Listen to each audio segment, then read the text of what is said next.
नमस्कार, स्वागत है आप लोग का आपकी YouTube चैनल एजुकेशन थेरेपी में। यहाँ पर हम उत्तर प्रदेश बोर्ड कक्षा 7 विषय गणित में पाठ 1 पढ़ेंगे और पाठ 1 में अभ्यास 1A को हल करेंगे। तो चलिए स्टार्ट करते हैं फटाफट। पाठ का नाम है परिमेय संख्याएं। इसमें क्या क्या पढ़ना है ये एक बार देख लेते हैं। परिमेय संख्याओं की अवधारणा पढ़नी है, दो क्रमागत पूर्णांकों के मध्य में परिमेय संख्याएं, समतुल्य परिमेय संख्याएं और परिमेय संख्याओं का क्रम, ये सारी चीज़ें पढ़नी है। इसके पहले आप पढ़ चुके होंगे कि नेचुरल नंबर्स क्या होते हैं, यानी प्राकृतिक संख्याएं क्या होती हैं। 1 से लेके 1 2 3 4 5 से लेके ये अनंत तक जो भी संख्याएं आती हैं ये प्राकृतिक संख्याएं हैं। अगर इनमें हम शून्य को जोड़ देते हैं तो ये पूर्ण संख्याएं बन जाती हैं। अब यहाँ पे प्राकृतिक संख्याओं के संगत जो होती है ऋणात्मक पूर्णांक भी होते हैं, जिनको भी पूर्ण संख्या में सम्मिलित किया जाता है, यानी -1 -2 -3 ये सब क्या है, ये भी पूर्ण संख्याओं में ही आती हैं। अब यहाँ पे परिमेय संख्या की अवधारणा की बात करें तो आप देख रहे हैं परिमेय संख्याएं। यहाँ पे उदाहरण के लिए देखिए लिखा हुआ है, समुद्र तल से किसी स्थान की ऊंचाई 600 मीटर है तो उसको हम 3/5 किलोमीटर भी लिख सकते हैं। कैसे, देखिए इसको हल करने पे हमारा 600 आना चाहिए। कैसे आएगा, 3/5 है, अब ये हमको दिया है किलोमीटर में, तो किलोमीटर में अगर हमको दिया गया है तो इसको मीटर में बदलने के लिए 1000 से गुणा कर देंगे और मीटर लिख देंगे। अब इसको हल करेंगे तो आपका ये 2 बार जाएगा, यानी 200 आ गया। गुणा करेंगे 200 गुणे 3 करेंगे तो 600 मीटर आपका उत्तर आ जाएगा। यही उत्तर यहाँ पे है। तो इस तरह से हम इसको 600 मीटर को 3/5 किलोमीटर लिख सकते हैं। ठीक है, देखिए अब यहाँ पर अगर आप आगे देखते हैं तो यहाँ पे जो 3/5 है ये क्या है, पूर्णांक संख्या नहीं है और ना ही ये भिन्न है। ठीक है, ये 3/5 आपको भिन्न के रूप में दिख रहा होगा, लेकिन ये क्या है, पूर्णांक संख्या भी नहीं है और भिन्न भी नहीं है। ऐसी संख्याओं को सम्मिलित करने के लिए संख्या पद्धति को विस्तृत या विस्तारित करने की आवश्यकता हुई। तो हमें क्या मिला, विस्तारित करने के बाद हमने एक संख्या पद्धति बनाई परिमेय संख्याओं की। ठीक है, परिमेय संख्याओं की। अब देखिए यहाँ पर अगर आप देखेंगे तो यहाँ पे एक चीज लिखा हुआ है, इसको ध्यान से देखिएगा। लिखा है a तथा b दो पूर्णांक है, मतलब दो पूर्णांक वाले कोई नंबर है।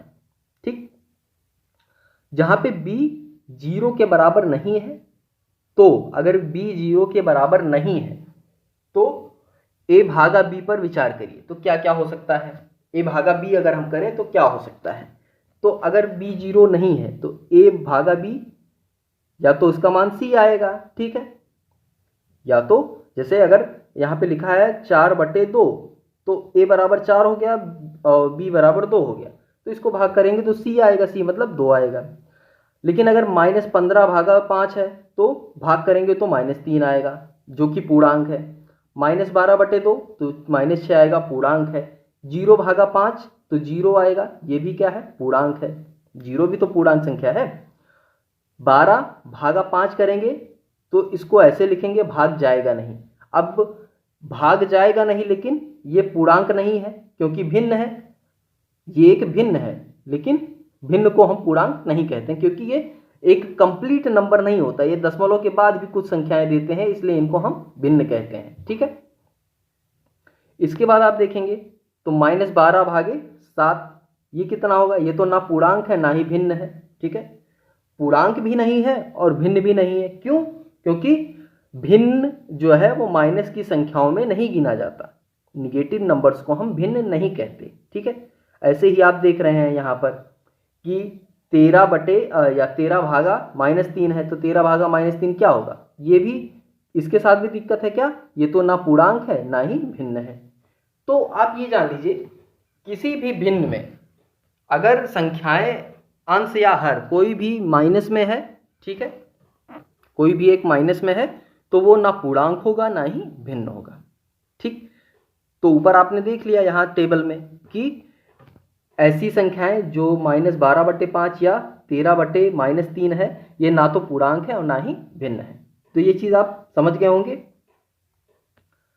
अब देखिए दूसरी टेबल में दिया गया है संख्या -3, ये तो पूर्णांक है, +6 ये भी पूर्णांक है, 0 ये भी पूर्णांक है, लेकिन 12/5 ये पूर्णांक नहीं है परंतु भिन्न है। ये ध्यान देने वाली बात है। ये सारी चीज़ें पूर्णांक हैं लेकिन ये पूर्णांक नहीं है। अब क्यों? 5 से 12 में भाग करिए तो 5 दूनी 10, 2 बार गया, कितना बचा? 2 बचा। तो दशमलव लगाएंगे तो 0 बढ़ेगा तो 20 हो जाएगा, 5 चौक 20। दशमलव के बाद ये संख्याएं जो आने लगती हैं, इसी के कारण ये पूर्णांक में नहीं गिने जाते। ठीक है, जो दशमलव, अब इसमें अगर पूछा जाए इस हिस्से में पूर्णांक हिस्सा कौन सा है, तो ये पूर्णांक हिस्सा है, ये 2 पूर्णांक है, लेकिन 0.4 के कारण ये पूरा नंबर पूर्णांक में नहीं गिना जाएगा, लेकिन भिन्न होगा। जो भी हल करने पे, जो भी भाग को हल करने पे संख्या अगर दशमलव में आ रही है तो वो भिन्न कहा जाएगा। ठीक है, ऐसे ही सेम चीज ऊपर आपने देखी तो 11/7 क्या है? पूर्णांक नहीं है लेकिन भिन्न है। लेकिन 1/-3 ना पूर्णांक है ना ही भिन्न है। -13/6 ये भी नहीं, पूर्णांक भी नहीं है और ना ही भिन्न है। ठीक है, ये सारी चीजें आप समझ गए होंगे। अब यहाँ पे x का मान निकालने के लिए कह रहा है, देखिए 4x बराबर -12, 4x बराबर -12 है तो x बराबर -12/4, -3 आया। x क्या है? तो x की वैल्यू जब -3 आई तो ये पूर्णांक है, क्योंकि -3 तो पूर्णांक होता है। ठीक है, ऐसे ही यहाँ पे एक इक्वेशन दिया गया -3, क्या कह रहा है, देखिए -3 बराबर -18, तो ये भी क्या है? ये भी पूर्णांक आएगा। ठीक, अब यहाँ पे देखिए -5x बराबर 0, ये क्या है? ये 0 आएगा तो ये भी पूर्णांक हो गया। ठीक है, तो ये सारी चीज़ें आप देख रहे हैं कि कैसे पूर्णांक हम पता करेंगे, कैसे नहीं करेंगे। ठीक है, तो सीधा सा फंडा है, किसी भी भिन्न में अगर माइनस की कोई भी अंश या हर, इनमें से कोई एक माइनस में आ रहा है तो वो ना पूर्णांक होगा ना ही भिन्न होगा। ठीक है, चलिए अब यहाँ पे प्रयास करने के लिए हमको दिया गया है, यहाँ पे आप इसको कर सकते हैं ट्राई। जैसे 4x बॉक्स बना है, उसके बाद -16, अब -16 हमको लाना है, तो इस 4 में हम किससे गुणा करें कि -16 आ जाए? तो इसमें अगर हम -4 से गुणा कर दें तो 16 -16 आ जाएगा, 4 चौक 16 और माइनस से माइनस आ जाएगा। ठीक है, तो इस तरह से आप कर सकते हैं। अब -3 में किस संख्या से गुणा करें कि 0 आ जाए? तो 0 से गुणा कर देंगे आप तो 0 आ जाएगा। तो इस तरह से आप बाकी साल जो क्वेश्चंस दिए हैं इनको हल करने का प्रयास जरूर करिएगा। अब देखिए परिमेय संख्याएं क्या है। अब परिमेय संख्या की अवधारणा ऊपर दी गई। परिमेय संख्याएं होती क्या है? जिसको हम कहते हैं रेशनल। ठीक है, परिमेय संख्याओं को इंग्लिश में हम रेशनल नंबर कहते हैं। अब रेशनल शब्द की उत्पत्ति जो है रेशियो से हुई है। रेशियो इसी को बोलते हैं ना, ऐसे 3:5 या जो अनुपात होता है उसी को रेशियो कहते हैं। ठीक, तो यहाँ पर आप देख रहे हैं कि जैसे अनुपात में 3:5 को हम 3/5 भी लिख सकते हैं। ठीक है, अब यहाँ 3 और 5 प्राकृतिक संख्याएं हैं और 3/5 को भिन्न भी कहते हैं हम, परंतु -3/5 को हम अनुपात में नहीं व्यक्त कर सकते, यानी नहीं लिख सकते। यानी कहीं भी अगर आपको -2:4 या 2:-4 ऐसा कुछ कहीं भी लिखा मिल रहा है तो ये रेशियो नहीं कहा जाएगा, यानी ये अनुपात में नहीं गिना जाएगा। ठीक है, तो ये क्लियर हो गया होगा आपको कि माइनस में, अनुपात को हम माइनस में नहीं लिख सकते हैं। ठीक है, तो ऐसी सेम चीज़ यहाँ भी कई सारी चीज़ें दी गई हैं, जैसे निम्नांकित संख्याओं पर विचार करिए। अब 1/1 है, 1/2 है, 2/2 है, 1/3 है, ये सारी चीज़ है। अब कह रहा है 1/1 के संगत, तो संगत में -1/1 और 1/-1 या -1/-1 ये नई संख्याएं हो जाएंगी, इसकी संगत संख्याएं। ठीक है, तो इस तरह से संख्याएं संगत संख्याएं होती हैं। अब यहाँ पर दिया गया है 3/4 की नई संगत संख्याएं, तो नई संगत संख्याएं क्या होंगी? -3/4 और 3/-4। ठीक, या फिर -3/-4, ये संगत संख्याएं होंगी इसकी। तो इस तरह से आप लिख सकते हैं इसको। तो यहाँ पर आप देख रहे हैं कि कोई भी दो पूर्णांक p और q, जहाँ q बराबर 0 ना हो, यानी जो हर है वो 0 ना हो, बाकी कोई भी नंबर हो। ठीक, इसको हम p/q अनुपात में लिख सकते हैं, तो इसे हम क्या कहेंगे? परिमेय संख्या इसी रूप में व्यक्त की जाती है, यानी इसी को हम परिमेय संख्या कहेंगे। कोई भी नंबर जो p बटे q के रूप में लिखी जा सके जहां पर q बराबर 0 ना हो, ऐसी संख्याओं को व्यक्त किया जा सके तो उन्हें हम परिमेय संख्याएं यानी रेशनल नंबर कहेंगे। ठीक है, तो ये हो गया परिभाषा। देखिए परिभाषा यहाँ पे लिखा भी क्या है, एक परिमेय संख्या को एक ऐसी संख्या के रूप में परिभाषित किया जाता है जिसे p बटे q के रूप में व्यक्त किया जा सके जहां p और q पूर्णांक है और q 0 नहीं है, q बराबर 0 नहीं है। ठीक है, जैसे -2/5 एक क्या है, परिमेय संख्या। ठीक है, -2/5 एक परिमेय संख्या है। जैसे p बराबर -2 और q बराबर 5, तो ये क्या है, ये परिमेय संख्या है। भिन्न और परिमेय संख्या है, भिन्न और परिमेय संख्या में अंतर क्या है, देखिए यहाँ पे भिन्न 7/11 4 ये सब क्या है, ये भिन्न है। ठीक है, ये भिन्न है। अब प्रत्येक का p/q से तुलना कीजिए, तो p/q में अगर तुलना करें तो p बराबर 7 है, q बराबर 11 है, तो जाहिर सी बात है सत्य है कथन। p बराबर 4 है, q बराबर 9 है, ये भी कथन सत्य है। अब यहाँ पे अगर आप देखेंगे भिन्नों के अन्य उदाहरण को लेकर, तो p बटे q से तुलना करने पर हम पाते हैं कि प्रत्येक भिन्न का रूप p बटे q जैसा है, जहाँ पर q बराबर 0 नहीं है और p और q क्या है, पूर्णांक है। तो सभी भिन्न क्या है, परिमेय संख्याएं। ठीक है, तो जो भी भिन्न आपको मिलती है वो सब क्या है, परिमेय संख्याएं हैं। तो यहाँ पे आप जान गए,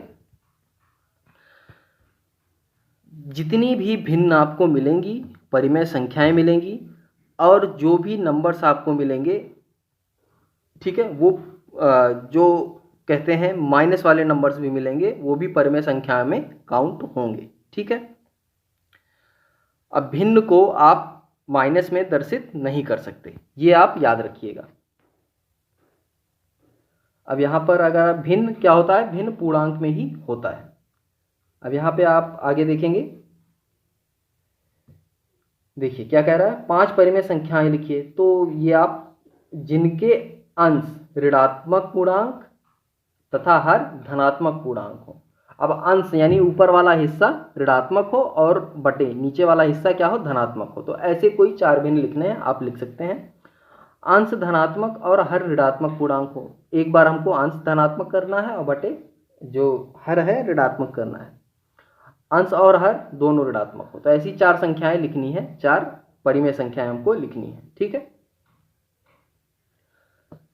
अब आगे बढ़ते हैं। ऐसे ही आप यहाँ देखेंगे तो 0 भी हमारा क्या है, 0 भी हमारा पूर्णांक है, तो 0/3 या 0/7 ये भी हमारे क्या आएंगे, परिमेय संख्या में गिने जाएंगे। ठीक है, पूर्णांक को एक परिमेय संख्या माना जा सकता है, कोई भी पूर्णांक हो। क्यों, क्योंकि हर पूर्णांक के नीचे हम 1 मानते ही मानते हैं। अगर कहीं लिखा है 5 तो 5/1 हम इसको मान सकते हैं। ठीक है, तो हर पूर्णांक संख्या क्या हो जाएगी, परिमेय संख्या हो जाएगी। 0 भी हमारी क्या है, एक परिमेय संख्या है। अब देखिए आगे बढ़ते हैं इसमें। यहाँ पे देखिए कह रहा है कि -3/7 + 3/7 5/-11 5/11 -2/-9 पर ध्यान दीजिए, इनमें से कौन सी संख्याएं भिन्न है। अब देखिए यहाँ पे हमको बताना है भिन्न कौन सी है। ठीक है, भिन्न पूछ रहा है, यदि इनमें परिमेय संख्याओं की तुलना करें तो। अब देखिए भिन्न कौन सी है, अब परिमेय संख्या तो आप तुलना कर सकते हैं, जाहिर सी बात है। 0 नहीं होनी चाहिए, तो बस 0 ही तो हटाना है, तो यहाँ पे आप तुलना कर लीजिए हर चीज़ को, p क्या है, q क्या है, ये सारी चीज़ें हमने हर भिन्न की जो भी हमें दिया गया है वो हमने लिख लिया। अब जब आप लिखेंगे तो आप पाएंगे कि जो -3/7 है, 5/-11 है और -2/-9 है, इनमें p तथा q दोनों धनात्मक पूर्णांक नहीं है। क्या है, p और q धनात्मक पूर्णांक नहीं है, अतः ये संख्याएं भिन्न नहीं है। भिन्न के लिए मैंने ऊपर ही आपको बताया कि भिन्न को हम माइनस से दर्शित नहीं कर सकते, भिन्न को निगेटिव पूर्णांकों से दर्शित नहीं कर सकते। आप परिमेय संख्याओं को दर्शित कर सकते हैं लेकिन भिन्न को नहीं कर सकते। तो जहां भी अंश या हर किसी में से कोई भी एक या दोनों निगेटिव हैं तो वहां पे उनको हम भिन्न नहीं कहेंगे। लेकिन भिन्न क्या है, अब यहाँ पे भिन्न की बात करें तो 3/7, 5/11 ये सब क्या है, धनात्मक पूर्णांक और ये भिन्न है।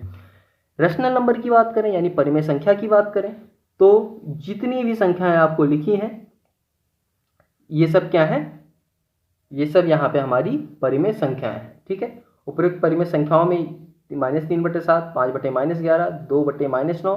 अब इनमें एक विशेष स्थिति है, माइनस से गुणा कर देते हैं तो हमारा 2/9 हो जाता है, यानी माइनस माइनस एक सिंपल सा तरीका है, माइनस माइनस काट देते हैं तो ये हमारी परिमेय संख्या से भिन्न में बदल जाती है। ठीक है, जो कि एक भिन्न संख्या बन जाती है। ठीक है, चलिए तो यहाँ पर आप देख रहे हैं तो इसको तो रूपांतरित हमने कर लिया, इसको तो ये रूपांतरित हो गया, इसमें प्लस हो गया।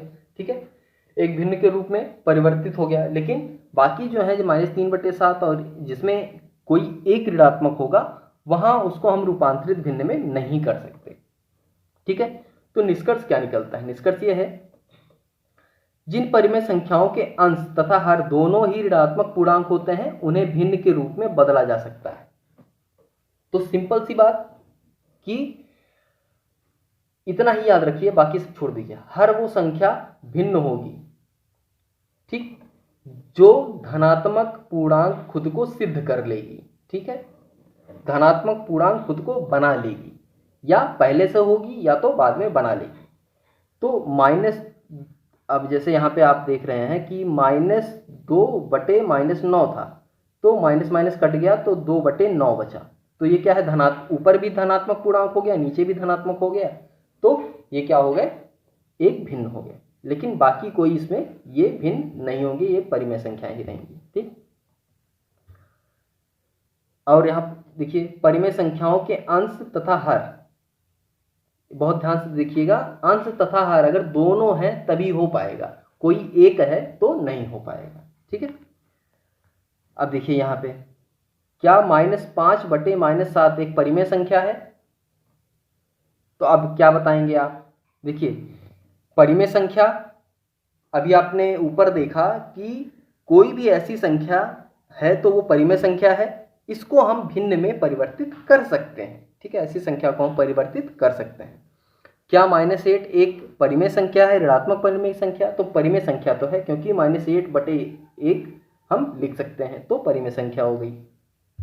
ठीक है, तो ये सारी चीज उम्मीद करता हूं आपको समझ में आया होगा। अब देखिए यहाँ पे कह रहा है 7/11, 4/9, 5/13। अब इसकी तुलना अगर हम p/q के रूप से करें तो आप पाएंगे कि प्रत्येक का रूप भिन्न जैसा है, ये भिन्न जैसे दिख रहे हैं, जहां पर p और q क्या है, धनात्मक पूर्णांक है, लेकिन q 0 नहीं है।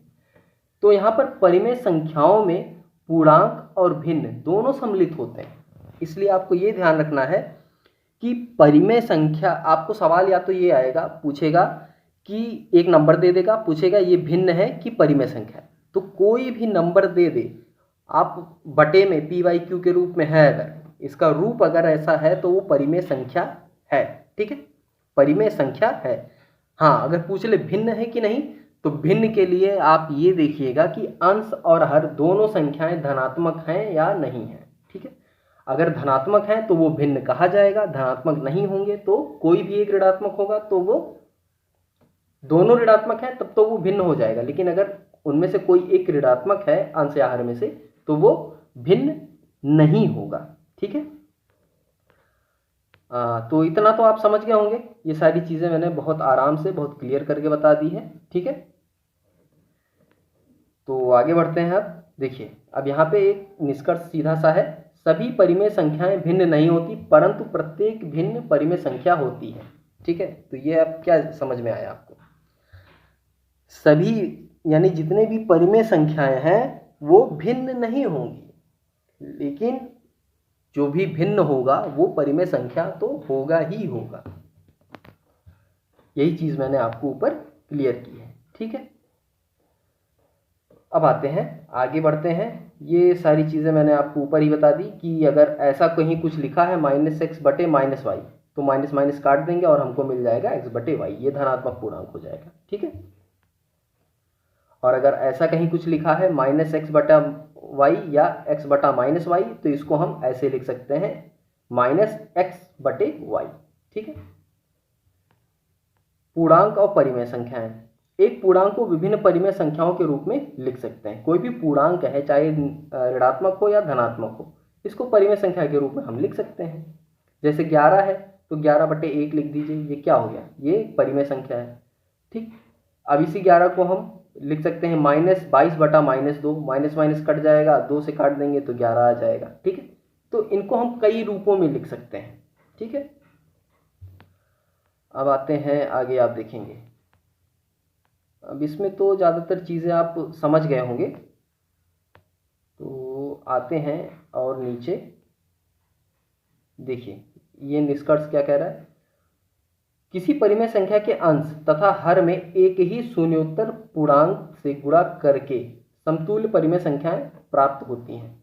जाहिर सी बात है, जैसे ऊपर अभी यहाँ आपने देखा कि अब जैसे लिखा है 2/4 लिखा है ना, अब 2/4 लिखा है, ऊपर नीचे आप 2 से गुणा कर दीजिए, इसको भी 2 से गुणा कर दीजिए, इसको भी 2 से कर दीजिए, तो क्या आएगा 4/8। फिर 2 से गुणा कर दीजिए, 3 से गुणा कर दीजिए। ठीक है, तो इस तरह से करते जाएंगे तो आपको एक नया नया नंबर मिलेगा। लेकिन उसको जब आप भाग करके सबसे छोटे भिन्न में लाएंगे तो फिर से घूम घुमा के यही नंबर आएगा। ठीक है, चलिए तो आगे बढ़ते हैं। अब यहाँ पर आ जाइए, क्या कह रहा है, देखिए कह रहा है यदि x/y एक परिमेय संख्या है और यम एक शून्योत्तर पूर्णांक है तो इसको हम x/y को इस तरह से लिख सकते हैं।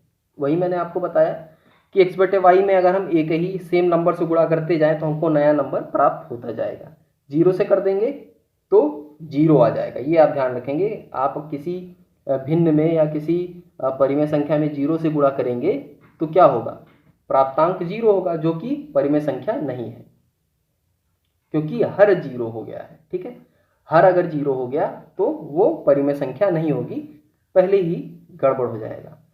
यहाँ पे आप देख रहे हैं कि ऐसा लिखा हुआ है, तो ये क्या है, इस तरह से मैंने हमने इसको गुणा किया, गुणा करने के बाद 0/0 आ गया, तो 0/0 आ गया तो परिमेय संख्या नहीं होगी, क्योंकि इसका Q जो है वो 0 हो गया है, जबकि Q 0 नहीं होना चाहिए था। तो आप ये ध्यान रखेंगे, कहीं भी 0/0 लिखा है तो आप क्या करेंगे, उसको परिमेय संख्या नहीं कहेंगे।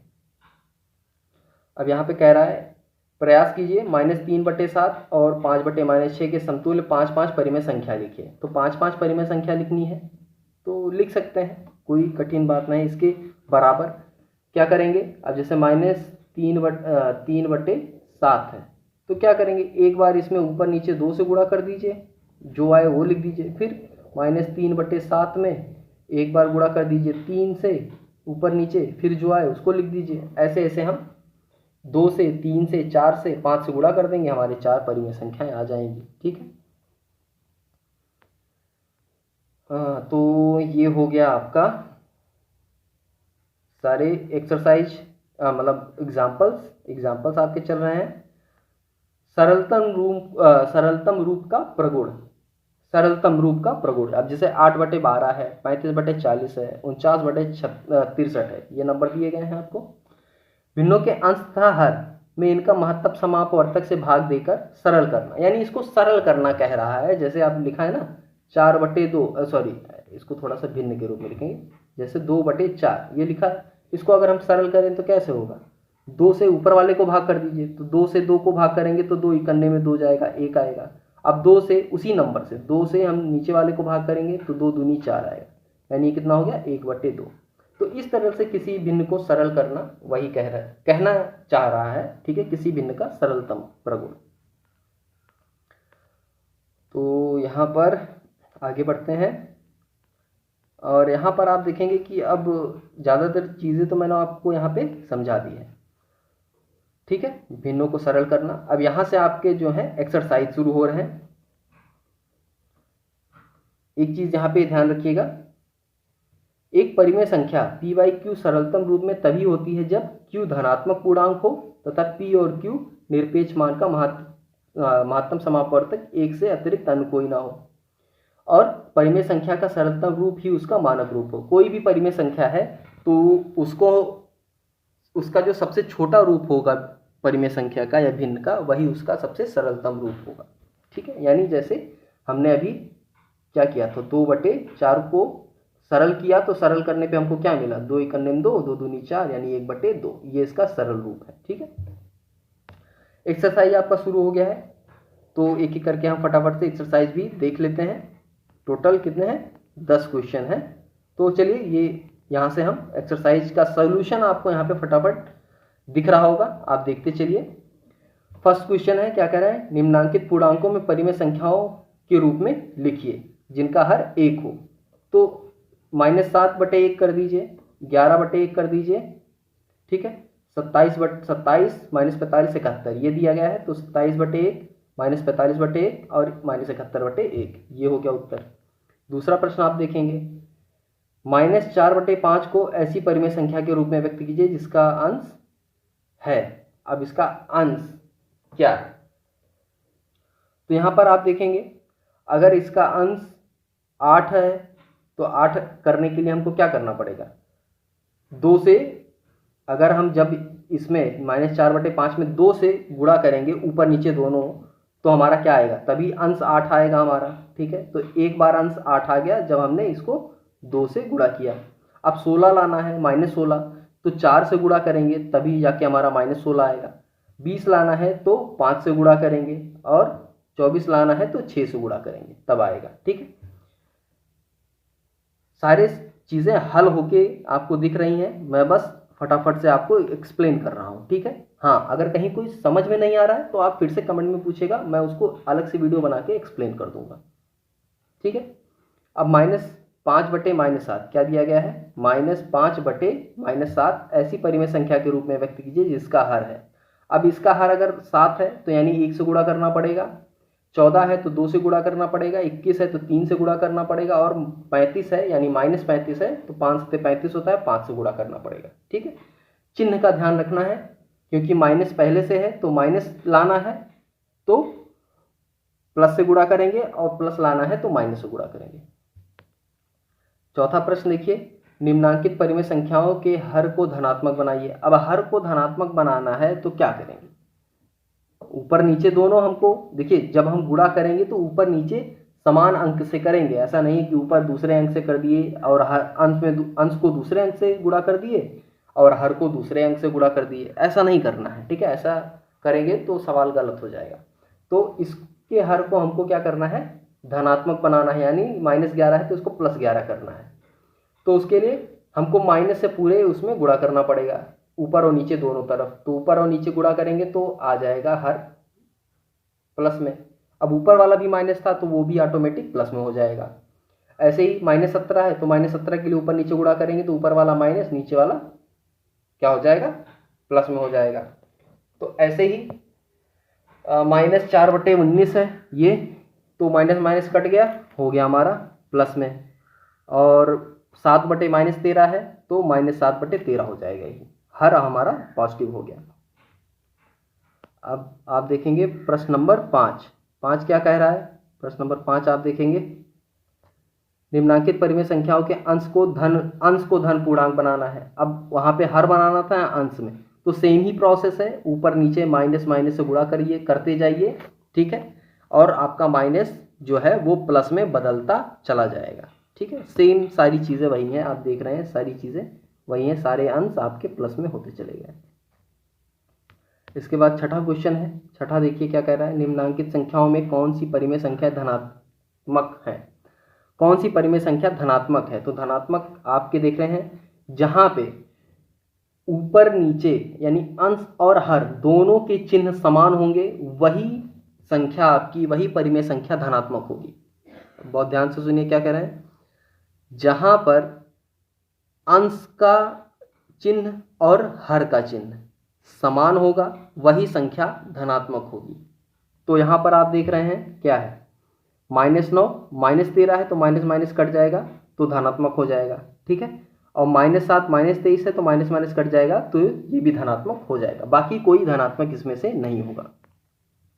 अब आते हैं 7वें क्वेश्चन पे। 7वां क्या कह रहा है, निम्नलिखित संख्याओं में कौन सी परिमेय संख्याएं ऋणात्मक है। अब ऋणात्मक पूछ रहा है तो अंश और हर में से कोई भी एक संख्या, कोई अंश या हर में से कोई भी एक अगर ऋणात्मक है तो वो ऋणात्मक परिमेय संख्या होगी। तो यहाँ पे देखिए अंश या हर में से अंश ऋणात्मक है यानी ये सही है, और उसके बाद यहाँ पे दोनों है तो ये नहीं होगा। जहाँ इसमें से देखिए हर ऋणात्मक है तो ये सही है, ठीक है। तो दो संख्या यहाँ पे हमारी उत्तर होंगी जो ऋणात्मक होंगी। आठवां प्रश्न आप देखिए, आठवां क्या कह रहा है, निम्नलिखित परिमेय संख्याओं को सरलतर रूप में लिखिए।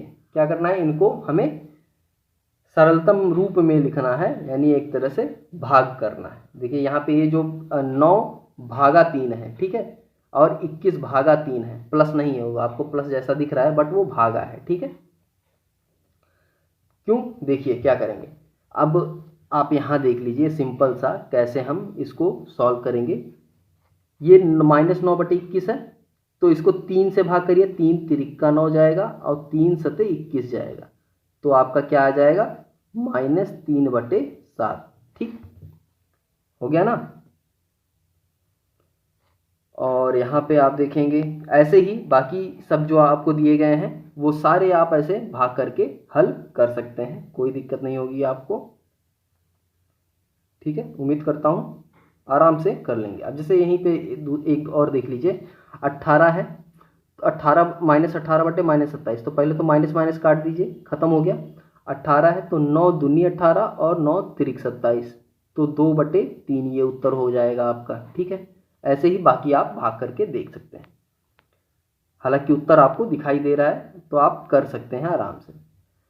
अपनी अभ्यास पुस्तिका में लिखकर रिक्त स्थान की पूर्ति कीजिए। अब रिक्त स्थान की पूर्ति करनी है, रिक्त स्थान में देख लीजिए क्या करना है हमको। -3/4 है, इसमें हर को हमें -20 करना है, तो क्या करेंगे -5 से गुणा कर देंगे, ठीक है। हर को 28 करना है तो 28 कैसे होगा, खुद से सोच के बताइए। हर को अगर 28 करना है तो कैसे होगा, कोई तरीका है? 7 से गुणा कर देंगे तो हमारा हर 28 हो जाएगा। अब 28 होगा तो अंश में भी तो गुणा करना पड़ेगा। अब -5 से अगर हम 4 में गुणा करेंगे तो -5 से ऊपर भी गुणा करना पड़ेगा, तो ये हो जाएगा -15/20। ऐसे ही -7 से हम जब नीचे गुणा करेंगे 4 में तो 7 से ऊपर भी करना पड़ेगा, तो ये हो जाएगा -21/28। सेम चीज़ यहाँ पे करना है, वही चीज़ है। रिक्त स्थान है तो रिक्त स्थान में ऊपर 25 चाहिए, नीचे 24, तो नीचे 24 से 8 तिरिक 24 होता है, तो 3 से ऊपर और नीचे 3 से, तो ये हो जाएगा इस तरह से। ऐसे ही 25 खाली स्थान है तो ऊपर 25 चाहिए, तो 5 25 होता है, तो 5 25 हो गया और 8 पंचे 40 हो गया, तो ये आ जाएगा। इसके बाद आप देखेंगे ये गा और घा आप देख के हल करने की कोशिश करिएगा, ये आप खुद से करने का प्रयास करिए। आते हैं आज का लास्ट प्रश्न है, 10वां प्रश्न। क्या कह रहा है देखिए, प्रत्येक के समतुल्य 3 और परिमेय संख्याएं लिखिए। यानी इसके समतुल्य लिखना है 2/5, 7/-11, -8/-5, तो -8/-5 है, ठीक। तो सबके समतुल्य लिखना है तो क्या करेंगे, 2/5 में पहले ऊपर नीचे 2 से गुणा करेंगे, फिर 3 से गुणा करेंगे, फिर 4 से गुणा करेंगे। गुणा करने पे जो आएगा वही हमारा उत्तर हो जाएगा। सेम चीज़ 7/-11 में करेंगे, पहले 2 से ऊपर नीचे गुणा करेंगे, फिर 3 से ऊपर नीचे गुणा करेंगे और फिर 4 से ऊपर नीचे गुणा करेंगे, जो आएगा वही उत्तर हो जाएगा। सेम चीज़ -8/5 से करेंगे, पहले 2 से गुणा किए, फिर 3 से, फिर 4 से, जो आया वही हमारा उत्तर हो गया, ठीक है। तो ये मैंने बहुत स्पीड में आप लोगों से हल कराया है, लेकिन सारी चीज़ें लिखी हुई हैं, आप आसानी से समझ सकते हैं। तो ये पहला अध्याय जो पहला अभ्यास था आपका, पहले पाठ का पहला अभ्यास यानी 1A, वो पूरी तरह से हल हो चुका है। उम्मीद करता हूँ चीज़ें समझ में आ गई होंगी। अगर कहीं कोई डाउट है, कोई चीज़ समझने में नहीं आई है तो कमेंट बॉक्स में पूछ सकते हैं। तो चलिए आज के लिए बस इतना ही, मिलते हैं नेक्स्ट वीडियो में, तब तक के लिए धन्यवाद।